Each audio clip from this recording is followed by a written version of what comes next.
টাকার মতন মাছ দেওয়া যাবে? হ্যাঁ হ্যাঁ দাও দাও 100 টাকার মতন দাও, 100 টাকার মতন দাও। 100 টাকার মতন কি হবে, আর একটু বেশি দাও। এই 150 টাকার মতন দাও।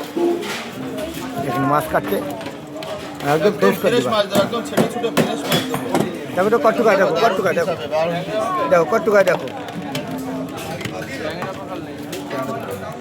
600 টাকা। নাও কাটো কাটো, নাও কাটো কাটো। এত নরম মাছ হাত দিয়ে এই মাত্র 350 টাকা করে 10 কিলো ওজনের বড় জল খাসি নিলাম। দাদা এখন কাটবে। কাটো কাটো কাটো দাদা কাটো। মাছের কালারটা দেখুন, শুধু মাছের কালারটা দেখেন। বলছি পিসগুলো কিন্তু একদম ছোটো ছোটো হবে দাদা, তাহলে কিন্তু ভাজাটা ভালো হবে। একদম ছোটো ছোটো পিস হবে। হ্যাঁ কাটো কাটো।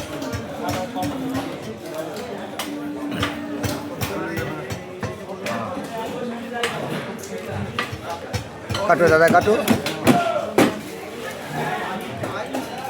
ওটা 3 পিস হবে না? বেশি হয়ে গেল, বড় বেশি বড় হয়ে গেল। কালার কি দেখেন বন্ধুরা, মাছের কালার দেখেন, একই রকম পিস হয়েছে সব করে, কিন্তু কালারটা দেখেন।